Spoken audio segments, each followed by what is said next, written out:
Salutations everybody, it is Matty here today with another Outer Worlds info blowout. I swear since this game has been revealed there are so many interviews and articles to cover. I love it. Today we're heading over to RPGsite.net where they have an interview with senior narrative designer Megan Starks. We'll be going over all that today. But before we do that, we're going to take a dive into the Mikey Dowling Twitter account. He is the Obsidian PR manager, and we have some information on mod support that I want to get out there first and foremost. It starts off with a fan of the Outer Worlds saying that they're totally pumped for the game, and we're just wondering if there are any plans for mod support post-launch. Mikey says, while we'd love to, we don't have plans to support mods. The game is being made in Unreal Engine 4, so it's not impossible for us to see things from our creative community. Given time and resources, it is absolutely something we'd look into for potential sequels though. There is also an extended answer over on Reddit that we can grab from Mikey that says,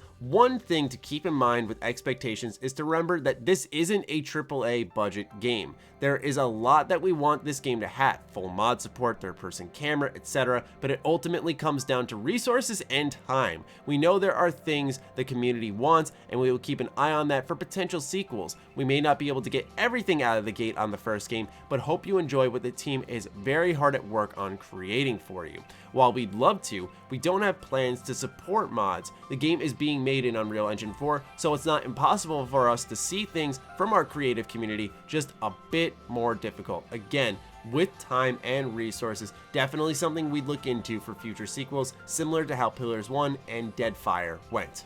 So when you look at No Man's Sky or something along those lines, I noticed that they added third-person modes in a patch. So it is possible that Obsidian could take that route. I'm not sure what some of the design choices that go into a camera perspective like that are. I think it's much bigger than just simply flipping to third person. I think there's a lot to account for, like another model on screen, animations for that character that have to look good in third person. There's a whole additional layer of data that has to be added to the game, and I wonder if the game even runs well when it's in third person. Now, some may think with Microsoft's backing, why not just throw some cash at Obsidian, but I'll get into why that's not exactly the case in a little bit. Let's get into the interview now from RPGsite.net. It starts off with, of course, a KOTOR related question. Just curious, are any companions mutually exclusive or only available under certain playstyles, such as in Knights of the Old Republic 2? Or can you be a charismatic friend to everyone? Megan says you can recruit all the game's companions, but some of them will have allegiances to specific factions in the game. For instance,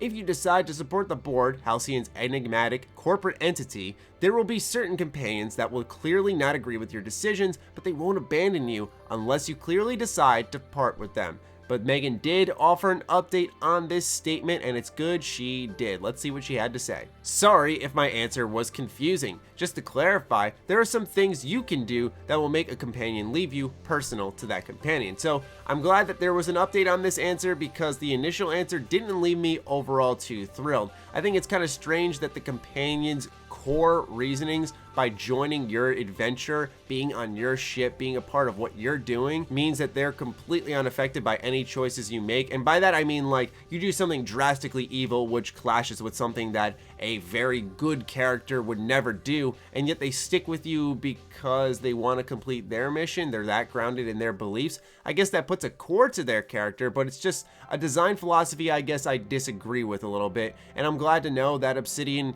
adjusted their answer a little bit, where yes, companions can bail on you if they don't like something you did. It humanizes them, it makes sense, there's choice and consequence, not just choice. Also, for the KOTOR example, what he was kind of referring to that came to my head was Hanhar versus Mira. It's not a spoiler, but basically if you are a light side character, you'll get Mira. If you're a dark side character, you'll get Hanhar in your party. Both two completely different companions. You acquire them on Nar Shaddaa, and it also changes a little bit on how the story goes for that specific planet. Now, to the next question. I have to ask about this. Did the Outer Worlds project affect conversations with Microsoft about the studio's acquisition, or vice versa? Megan says since the Outer Worlds was started well before those talks even began, it's been completely separate from anything related to that. So this is kind of good news and bad news. The good news is that this is just a sole project with a vision between Obsidian and Private Division, just like it started. There's no third party, even if it's Microsoft, who is relatively friendly to the developers they work with. It's not being inserted, it's not just another thing to account for, another hurdle. It doesn't delay the progress of development. So I'm glad that's the decision that all these companies made together when moving forward. However, what does stink about this that I was going to get into earlier when we were talking about patches and things that could be added to the Outer Worlds is it's not like Obsidian could just tap Microsoft on the shoulder and be like, hey, we need $100,000. We'd love to add a third-person camera to our game with all the great animation work and so on. This is going to be largely determined by the budget that Private Division would want to give Obsidian, and furthermore, how this game sells. There is a little bit of talk of DLC in this article, which we'll get into. They don't specify what, but still, it's interesting to know that Microsoft is completely off on this project, and it makes sense because it's coming out on PS4.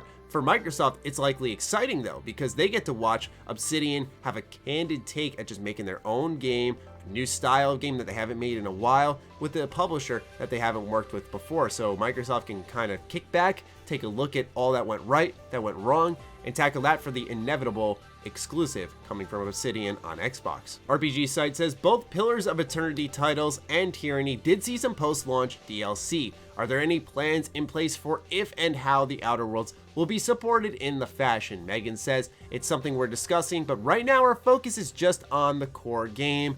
Good to hear. Yes, very good to hear, Obsidian. This is why we love you. Thank you for focusing on the core game and not little pieces of content that can be doled out for money after the game has launched. Give us all of it now and then worry about DLC later. Your games are highly replayable. There is absolutely no rush to get DLC out the door. However, I am not fully aware of the business side of things where there are probably analytics supporting how quickly you should probably get content out for a role-playing game. But in my opinion, I don't think there's a huge rush with a title that's going to be as likely replayable as the Outer Worlds is. Moving on, in Fallout New Vegas, the player is kind of nudged to make their way to the tops near the beginning of the game, but they are otherwise left free to mostly go wherever they want.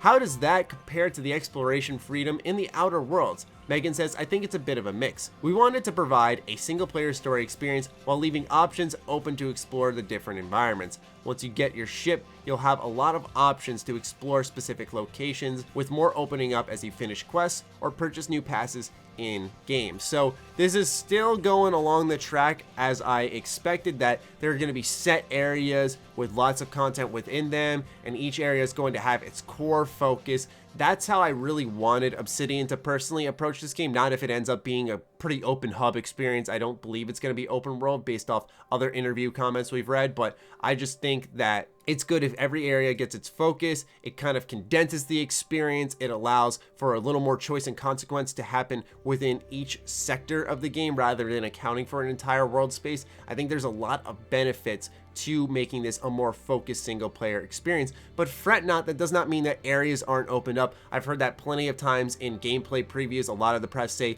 that these areas are big and do reward exploration, but also on top of that, we do have Obsidian saying in an interview that the game really does open up off the bat when you get out of your ship, and you can just kind of go wherever you want, whether it's a high level area and you can get stomped out, or you can just keep going right into the main story, start picking up some side quests, whatever. So that's good to know that there's a lot of freedom of choice off the bat. Will it nudge you along kind of like New Vegas, where it feels like the game doesn't truly open up till you get to that core of the world? We're not entirely sure yet. Continuing onward, Pillars of Eternity 2 Deadfire had some interesting difficulty settings and modes, such as Path of the Damned, Iron Man mode, and Magran's Fire challenges. Will we see anything similar in the Outer Worlds? Megan says, we're still discussing the details, but we've got ideas for things like harder difficulty settings, such as being forced to take on any flaws offered to you and the like. I love this, and the reason I do is because I think that flexible, interesting difficulty settings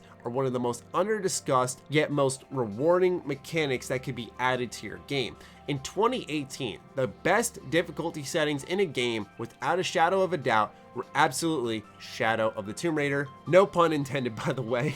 But the fact that that game had exploration difficulty, combat difficulty, and puzzle difficulty, let me say, you know what, I'm not good at puzzles, let me turn that down a little bit, but hey, I've been playing third-person shooters my entire life, let me crank that up a notch. And exploration difficulty, I can see the white chalk on these rocks, I know how to scale these walls, I'm good for the most part, let's just leave that as is. Same thing could be said for something along the lines of Nier Automata. Because of the chip system, there were easy mode chips that allowed you to augment the experience to your desire and changing just aspects of the game that didn't click with you, not the overall experience being downgraded because you had to make it a little easier on yourself for some time. Just a little chip could change all you needed for the game, and I love how Obsidian's approaching it, where in this moment it sounds like they're looking at harder difficulty settings to add what they are best at, which is replayability. So this really tailors to their strengths. I think difficulty choices are so important, and I'm glad that Obsidian's given them a look. Let's conclude this with a bulk of info. RPG Site says, when a player reaches the end of a story-focused game like this, and you've got to bring in all of their widely different choices and experiences to a close,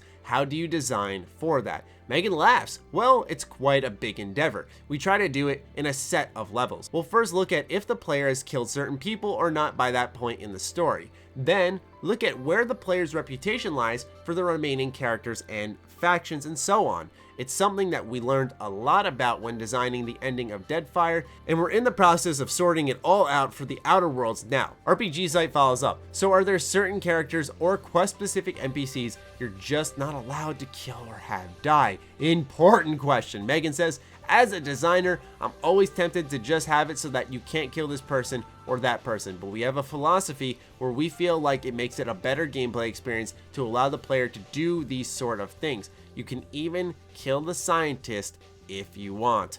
Yes, RPG Site. So how many endings do you think this game has? Megan says she does not know, but there are several. A fine conclusion. A very fine conclusion, hearing that NPCs can be killed. Yes, and that there are several endings. Very nice. I'm also very happy they went into their process on how they design quest endings, right? Because I was a little concerned this game may have a tad of Vampire to it, which is one of my favorite games of this year. I adore Vampire, so do not get me wrong, but its ending accounted for how many people you killed, not who you killed. And I think it's very important that titles focus, even if it's a smaller scaled title, who you killed, who you are allied with, who is against you.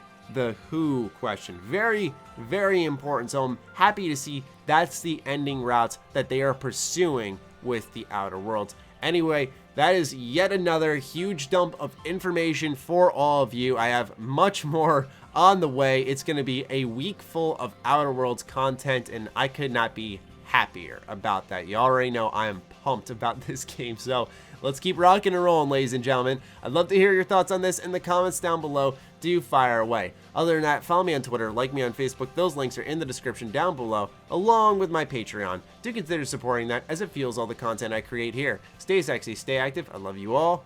Peace.